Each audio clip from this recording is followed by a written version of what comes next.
Hello everyone, today in this video we will fight against the utmost character of our world around us, and this time we will talk about costs, but these will not be costs of freedom because this was one of the previous videos.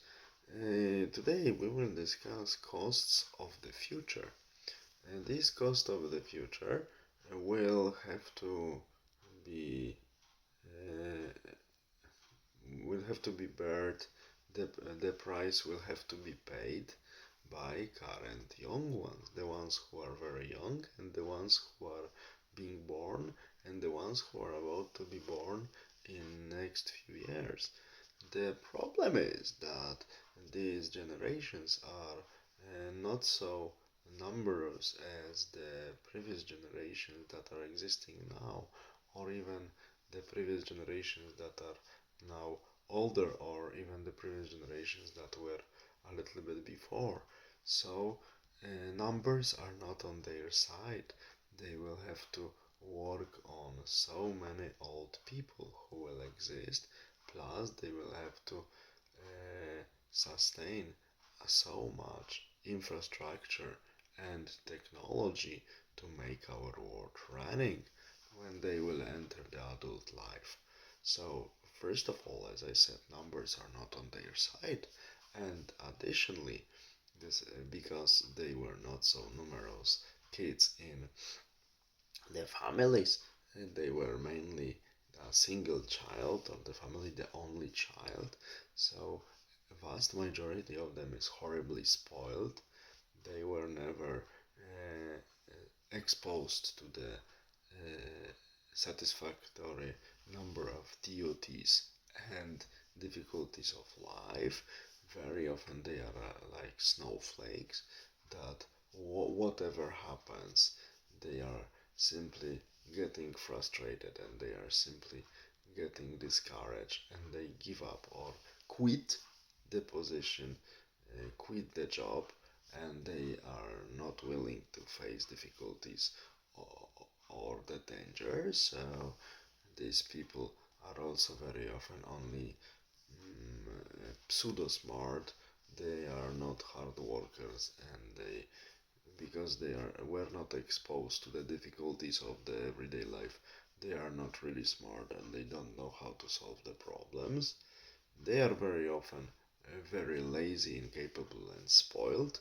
So honestly, I barely see the future with these people.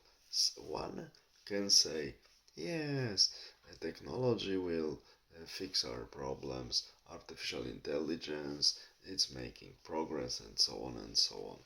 It's not so simple because, as I'm always saying in my videos, for instance, that are simply dedicated to this topic like artificial intelligence technology, I always pointing out one thing, that algorithms are working very well on the top, on the examples on which they were written and on the examples on which they were trained. If there is something that is a little bit or much different from this, what the algorithm knows, let's say in quotation, then the results are not so good, and very often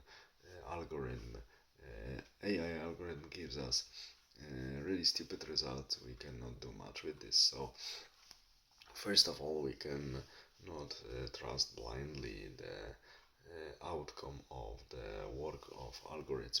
And another thing, to have algorithms working, we have to have processors working because computing power is needed.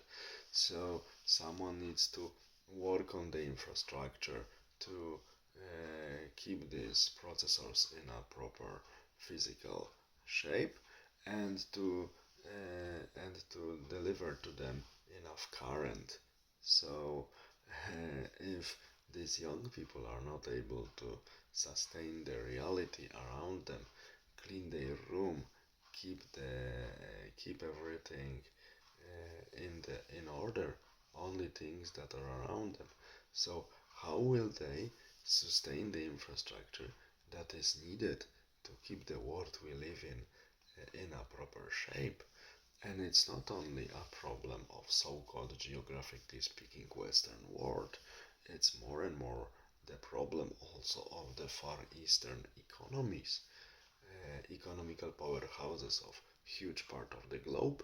And for instance, last year 2023, first demographic indices says that 1.6 million fewer kids were born in China than in 2022. So this is a drastic decrease of number of birds from one year to another.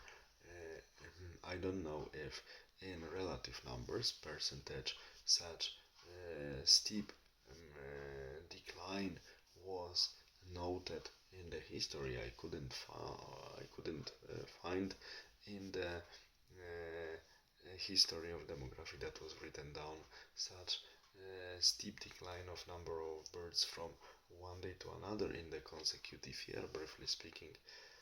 So we see that Chinese population is also in decline, like South Korean and Japan and Taiwanese now.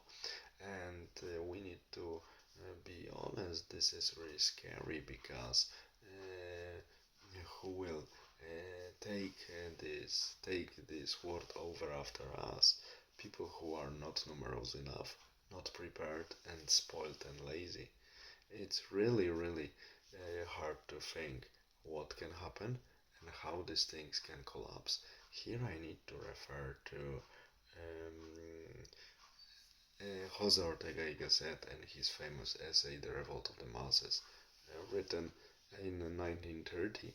He is pointing out a very important detail that already 100 years ago, number of people who were aware how our society based on technology functions and who were able to keep it running was already really small.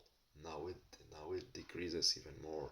So we are more and more vulnerable, and young people who are entering their lives or entering now their adulthood are completely not prepared to take anything over after the current generations, which are still raised in relatively good contact with realistic world and are not dependent like them on the mobile phone and completely disconnected with reality.